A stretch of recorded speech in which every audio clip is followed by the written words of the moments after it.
E o dólar hoje ele ocupa esse espaço, mas ele nem sempre ocupou esse espaço. Isso ele veio realmente a ocupar após Segunda Guerra Mundial. Na verdade, final da Segunda Guerra Mundial, em 44, houve a conferência de Bretton Woods, onde eles queriam definir como é que seria o sistema monetário. Porque existe uma frase de um filósofo grego, Heráclito de Éfeso, que dizia que a guerra é a mãe de todas as coisas. E entre os filhos da guerra está a inflação, está a emissão monetária. Então, na guerra, um conflito existencial onde países poderão deixar de existir, todo mundo cria muita moeda para pagar as contas da guerra. E depois o pessoal se vira para ver como vai ficar. Nesse se vira, foram para Bretton Woods e falaram, tá, como é que vai ser o sistema monetário mundial agora? Os americanos falaram, olha, por que a gente não coloca o dólar com lastro em ouro? Esse lastro embute a ideia de troca, um seria conversível pelo outro, e as outras moedas todas com lastro em dólar. Tinha gente que era contra isso. O Keynes, por exemplo, que o pessoal fala que o keynesianismo vai imprimir moeda, não sei o quê, paga o cara para abrir buraco, outro para tapar, para gerar emprego. Ele falou, olha, na verdade eu queria uma moeda com lastro em commodities, né? Inclusive o ouro estaria dentro dessas commodities, mas não seria exclusivamente ele. Mas venceu a questão do dólar. E para os americanos isso foi ótimo. Segundo um liberal francês, o Jacques Rueff, que ele foi ministro do Charles de Gaulle mais tarde, ele dizia que os Estados Unidos tinham um privilégio exorbitante. Porque a partir do momento que o dólar virou a moeda mundial, primeiro que havia muito mais demanda por dólares. Segundo que ninguém ficava fiscalizando os Estados Unidos o tempo todo para ver se eles estão realmente criando mais dólar só quando tem mais ouro ou não. Então, depois disso, os Estados Unidos eles tinham um poder muito maior de criar moeda sem ter inflação, porque todo mundo demandava essa moeda pelo mundo.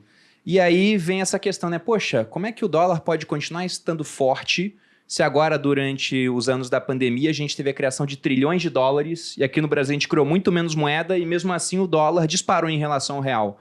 É porque a gente tem 8 bilhões de pessoas na Terra que acreditam no dólar. Enquanto no real, você passa um pouquinho das fronteiras da América do Sul, ninguém quer saber desse negócio. Vai fazer negócio com um japonês, fala assim, quer receber em real? Ele vai falar, não, obrigado. E paga em dólares. Né? Ele vai querer a moeda que todo mundo aceita. Então o dólar tem essa vantagem. E ele vai continuar tendo essa vantagem enquanto os Estados Unidos derem as cartas no mundo. E pode ser que em termos de PIB a China venha a passar, mas os Estados Unidos ainda são a maior potência militar do mundo. Se você pega em termos de aviação, a maior força aérea do mundo é a Marinha Americana. Aliás, a maior força aérea do mundo é a Força Aérea Americana. A segunda é a Marinha Americana.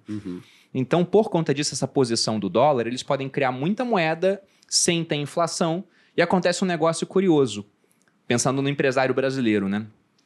Nesse ciclo de, eles criaram muito dólar, o dólar vai desvalorizar, e com essa tendência que a gente vê, estrutural, deles terem juros menores lá fora em comparação a gente. Aí teve um empresário amigo meu, vindo perguntar pra mim se era uma boa. Falou assim, Bruno, eu tive uma ideia aqui, né? Só ele teve essa ideia, mas ninguém.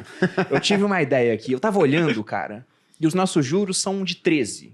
E os juros lá fora são de 4, né? E além disso, todo mundo fala que o dólar ele tá sobrevalorizado em relação ao real, porque era pro dólar estar mais baixo se não fosse essa questão da política, que daqui a pouco ele vai baixar. O que você acha de eu fazer dívida em dólar, de eu pego esse dólar caro por um juros mais baixo, para poder gastar agora, e quando eu for pagar no futuro, esse dólar vai estar mais barato, porque ele está sobrevalorizado agora. Só que se todo mundo pensa em fazer isso, todo mundo pega a dívida em dólar, haverá demanda futura por dólares para pagar essa dívida.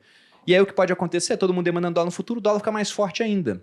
Então é muito difícil o dólar perder a posição dele, ainda que esse lastro que ele tinha hoje tenha ficado para trás há muito tempo, acabou em 71, ainda que você tenha ameaças, né, de outras moedas, toda hora surge aí uma ideia de uma moeda nova, dos BRICS, não sei o quê, agora há pouco falaram da moeda, essa unidade virtual que seria criada para liquidação de transações entre Brasil e Argentina, e a ameaça de deixar de negociar petróleo só em dólares, mas ele é uma moeda muito forte, é demandado pelo mundo todo.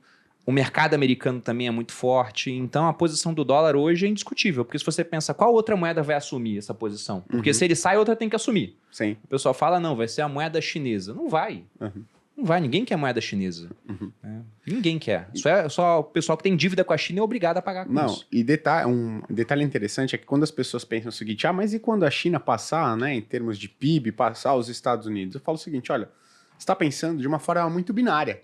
Você está pensando o seguinte, poxa, quando a China passar os Estados Unidos como a maior economia do mundo, né, você acha que o dólar ele vai para zero? Ele não vai valer nada. Exatamente. As pessoas pensam isso. Né? Só a gente pensar no euro. Pô, o euro é aí a segunda, né, em termos, digamos assim, a segunda maior região econômica do mundo, entre Estados Unidos, China e Europa ali. Né? Mas, poxa, o euro ele se manteve desde a sua criação, lá em 2002, né, como uma moeda extremamente valorizada também, mesmo não sendo o líder em termos de crescimento econômico global. Franco suíço. Exato. Libra. A Libra é um exemplo bom porque a Inglaterra, com a Libra, era a dona do sistema monetário mundial até o dólar assumir. Aí o dólar foi assumir a posição da Libra. E aí? Aí foi a vez do real agora, né? Não, você vai olhar, a Libra vale pra caramba, pô. Deve estar uns R$6 aí a Libra. Então não é porque o dólar pode vir a perder isso um dia que ele vai deixar de ser uma moeda forte em comparação à nossa moeda emergente. Até porque você falou da história do dólar, né? Uma das coisas que me leva a investir lá fora é a questão da segurança em termos de instituições também. A moeda é uma instituição. Porque se você pensa em como um Estado pode ajudar a economia, né? Porque você pensa assim, poxa, o empreendedor, para ele decidir o que fazer, quanto menos incerteza tiver quanto ao futuro, melhor. E há sempre incerteza no futuro, a gente não sabe o que vai acontecer. Então como é que o Estado pode ajudar? Ele pode dar segurança jurídica, não ficar mudando as leis o tempo todo. Ele pode manter a estabilidade da moeda, não ter uma inflação muito alta a ponto do cara não conseguir fazer uma conta para ver quanto o dinheiro dele vai valer daqui a 5 anos. Ele pode garantir a propriedade privada, para você comprar uma terra e plantar soja, sabendo que essa terra aqui vai ser minha, não vai ser invadida pelo pessoal e de repente eu não posso mais plantar. E se você pensa no Brasil, a gente tem segurança jurídica, a gente tem baixo respeito pela propriedade privada e a gente tem uma moeda fraca. Lá fora, isso tudo é melhor do que aqui. E em termos de instituição, quando eu digo governo, também. Porque os Estados Unidos são uma república democrática desde a sua independência e com uma única moeda desde então, o dólar, que nunca teve corte de zeros, e nunca mudou de nome. Não teve um dólar novo, um cruzeiro dólar.